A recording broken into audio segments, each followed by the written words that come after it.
क्या वास्तविक रूप से जिन जातियों के साथ अनटचबिलिटी होती है, जिन जातियों के साथ छुआछूत होता है, क्या आज के टाइम पे वास्तविक रूप से उनको आरक्षण मिल पा रहा है या नहीं। सबसे पहले तो मैं जाति जनगणना की मांग करने वाले लोगों से ये मांग करना चाहूँगा कि वास्तविक रूप से ये देखा जाए कि अनटचबिलिटी किसके साथ हो, कि आरक्षण के नाम पे सिर्फ लूट हो रही है या वास्तविक रूप से जिन लोगों को आरक्षण मिलना चाहिए उनको मिल पा रहा है। कि मध्य प्रदेश में यदि जातीय जनगणना होती है तो इस चीज़ की जनगणना भी होना चाहिए कि वास्तविक रूप से किनके साथ छुआछूत के साथ जातिवाद होता है, क्या उनके साथ छुआछूत जैसी घटनाएं होती हैं। मध्य प्रदेश की बात करूं तो वाल्मीकि समाज और एक वंशकार समाज, मध्य प्रदेश में दो ही एक ऐसी जातियां हैं जिनको चमार तक नहीं छूता है।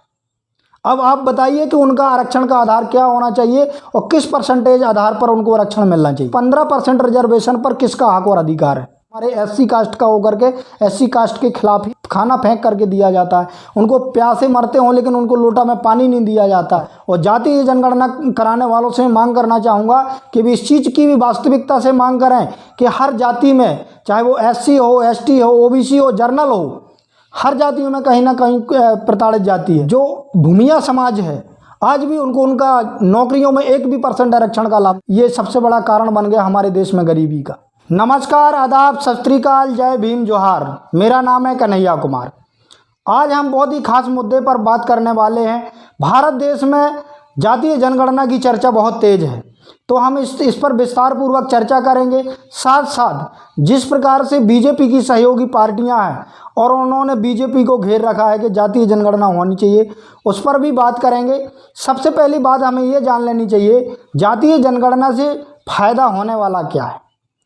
जातीय जनगणना से जो SC ST OBC समाज के जो नेता हैं, जो समझते हैं कि जातीय जनगणना कराने से फ़ायदा होगा, तो हम इस पर भी चर्चा करेंगे। साथ साथ हम इस पर भी चर्चा करने की कोशिश करेंगे कि जातीय जनगणना से मिलने वाला जो रिजर्वेशन है, तो वास्तविक रूप से जिस प्रकार से संविधान में आरक्षण का प्रावधान किया गया है या जिस प्रकार से आरक्षण का आधार मानकर आरक्षण दिया जाता है, क्या वो वास्तविक रूप से उन शोषित वंचित समाज, जो अंतिम तबके का व्यक्ति है, जो अंतिम पायदान पर खड़ा हुआ व्यक्ति है, क्या उस तक पहुंच पाता है या नहीं, इस पर भी हम चर्चा। सबसे पहली बात तो मैं आप लोगों को बता दूं कि मैं जो ये विश्लेषण करने वाला हूं, जो मध्य प्रदेश में जातियां हैं, क्योंकि मैं मध्य प्रदेश का निवासी हूं, मध्य प्रदेश में काफ़ी ज़्यादा जातियों के बारे में मुझे अनुभव है और इन चीज़ों के बारे में जानता हूं। तो सबसे पहले तो मैं अपने मध्य प्रदेश के हिसाब से जातियों के बारे में विशेषकर आप लोगों को बताना चाहूँगा। तो सबसे पहले तो मैं आप लोगों को जिस प्रकार से मध्य प्रदेश में जातियाँ हैं, उस प्रकार से जातियों के हिसाब से आप लोगों को बताने की कोशिश करूँगा कि किन लोगों को वास्तविक रूप से आरक्षण मिलना चाहिए या नहीं मिलना चाहिए। और क्या ये जातीय जनगणना करा के जो कुछ नेता हमारे SC ST OBC के हैं, क्या ये सिर्फ अपने हक और अधिकार के लिए लड़ते हैं।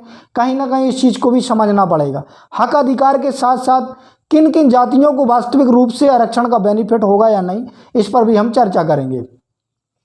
तो सबसे पहले तो बात हमें इस चीज़ को समझनी पड़ेगी, जिस प्रकार से आरक्षण का जो आधार जाति माना गया है, मैं आप लोगों से सवाल करना चाहता हूं कि क्या वास्तविक रूप से जिन जातियों के साथ अनटचबिलिटी होती है, जिन जातियों के साथ छुआछूत होता है, क्या आज के टाइम पे वास्तविक रूप से उनको आरक्षण मिल पा रहा है या नहीं। सबसे पहले तो मैं जाति जनगणना की मांग करने वाले लोगों से ये मांग करना चाहूँगा कि वास्तविक रूप से ये देखा जाए कि अनटचबिलिटी किसके साथ होती है। जातियां बेशक अपने हक और अधिकार की बात करती हैं, मैं भी समर्थन करता हूं कि जितनी हिस्सेदारी होनी चाहिए उतनी उसकी भागीदारी भी होनी चाहिए, मैं भी इस बात का समर्थन करता हूं। लेकिन वास्तविकता हमें ये देखना होगा कि आरक्षण के नाम पे सिर्फ लूट हो रही है या वास्तविक रूप से जिन लोगों को आरक्षण मिलना चाहिए उनको मिल पा रहा है या नहीं। जिस प्रकार से संविधान में आरक्षण का आधार जो अनटचबिलिटी माना गया है, क्या मैं आज आप लोगों को दावे के साथ कह रहा हूं कि मध्य प्रदेश में यदि जातीय जनगणना होती है तो इस चीज़ की जनगणना भी होना चाहिए कि वास्तविक रूप से किनके साथ छुआछूत होता है।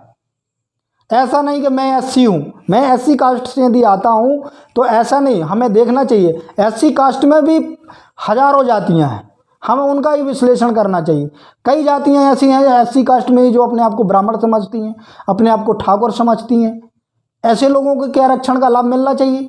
क्या उनके साथ जातिवाद होता है? क्या उनके साथ छुआछूत जैसी घटनाएं होती हैं? हमें इस चीज़ को भी देखना पड़ेगा, जातीय जनगणना करने वाले मांग करने वाले लोगों को।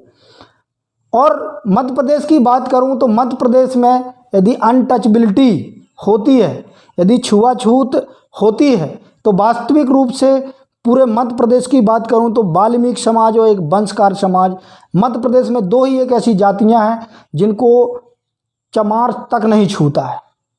अब आप बताइए कि उनका आरक्षण का आधार क्या होना चाहिए और किस परसेंटेज आधार पर उनको आरक्षण मिलना चाहिए।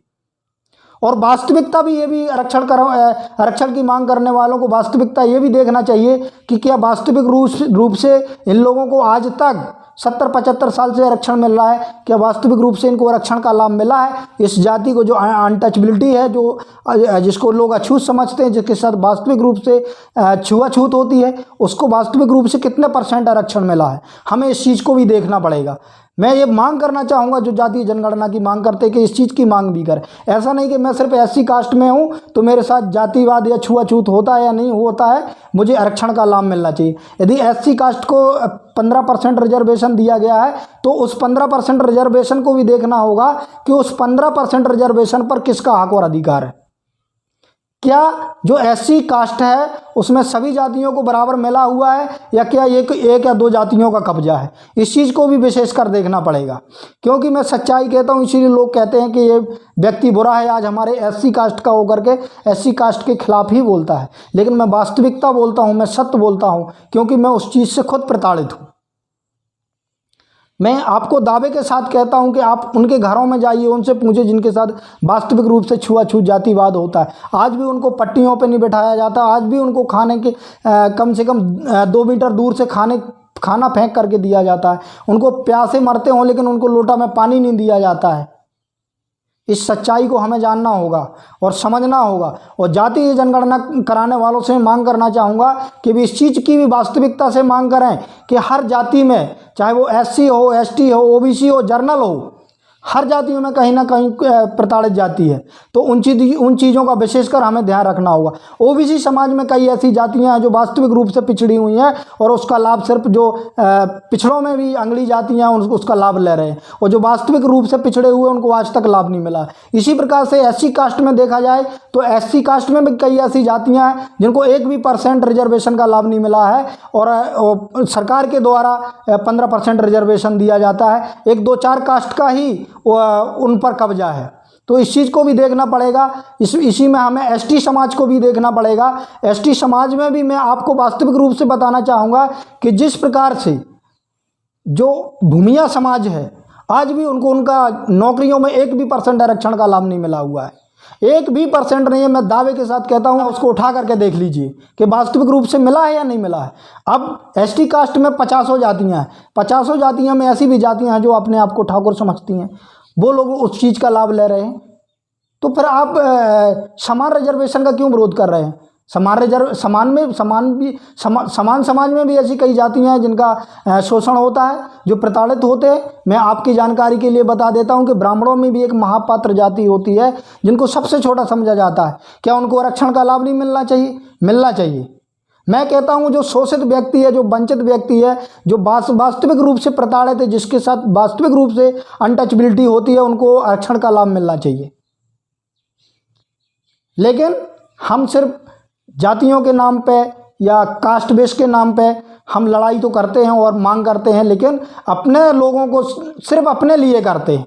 हम अपने से जो हम अपने आप को बड़ा समझते, लेकिन अपने छोटों के लिए हम कुछ नहीं करना चाहते। ये सबसे बड़ी कमी हमारे अंदर। इस चीज़ को देखना होगा। और आरक्षण की मांग करने वालों को और जो जातीय जनगणना की मांग कर रहे हैं, चाहे वो कहीं भी हो, बिहार हो, मध्य प्रदेश हो, छत्तीसगढ़ हो, उत्तर प्रदेश हो, कहीं भी हो, इस चीज़ का विशेषकर ध्यान रखना पड़ेगा। और लोगों को भी ये चीज़ बतानी पड़ेगी जो वास्तविक रूप से प्रताड़ित हैं कि वास्तविक रूप से किन जातियों के साथ अनटचबिलिटी होती है, किसके साथ जातिवाद होता है। मैं कहता हूँ उनको क्यों रिजर्वेशन मिलना चाहिए, जो सबके साथ समान रूप से बैठते हैं, जिनके साथ अनटचबिलिटी नहीं होती है, जो आज नौकरियों में 90% जिनका दबदबा है।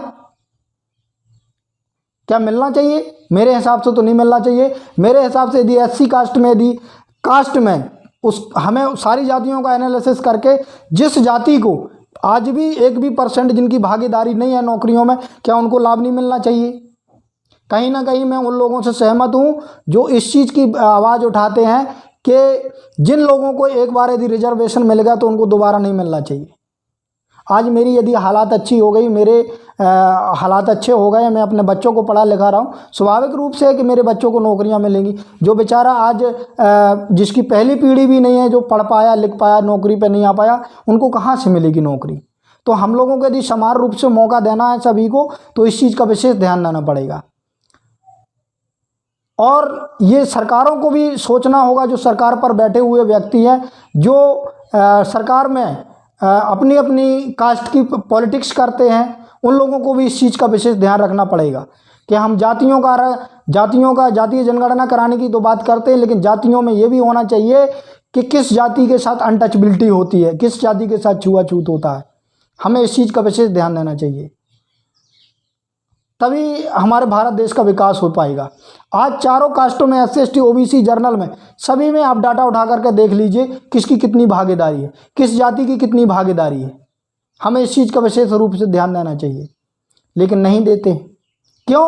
क्योंकि यदि सक्षम व्यक्ति हूँ, मैं आवाज़ उठाता हूँ, तो मुझे लगता है कहीं ना कहीं मेरे बेटे को भी उस आरक्षण का लाभ मिलना चाहिए। मेरे अंदर ये भावना नहीं है कि आज मैं सक्षम हूँ, अच्छे से कपड़े पहन रहा हूँ, अच्छा खा रहा हूँ, अच्छा पी रहा हूँ, तो मेरे सामने वाला व्यक्ति जो फटे कपड़े पहनता, जिसके पास एक टाइम के भोजन के लिए भी पैसा नहीं हो पाता, उनके लिए भोजन मिले। हम ये नहीं सोचते, सिर्फ मैं अपना सोचता हूँ। कहीं ना कहीं ये हमारा स्वार्थपन ही ये सबसे बड़ा कारण बन गया हमारे देश में गरीबी का। और मैं आप लोगों से निवेदन करना चाहता हूँ, किसी प्रकार से आप सजेस्ट करना चाहते हैं तो आप कमेंट के माध्यम से ज़रूर मुझे राय दें। अंत में मेरी आपसे निवेदन है, BM न्यूज़ की आपसे गुजारिश है कि अभी तक हमारे चैनल को आपने सब्सक्राइब नहीं किया है तो चैनल को सब्सक्राइब करें और वीडियो को ज़्यादा से ज़्यादा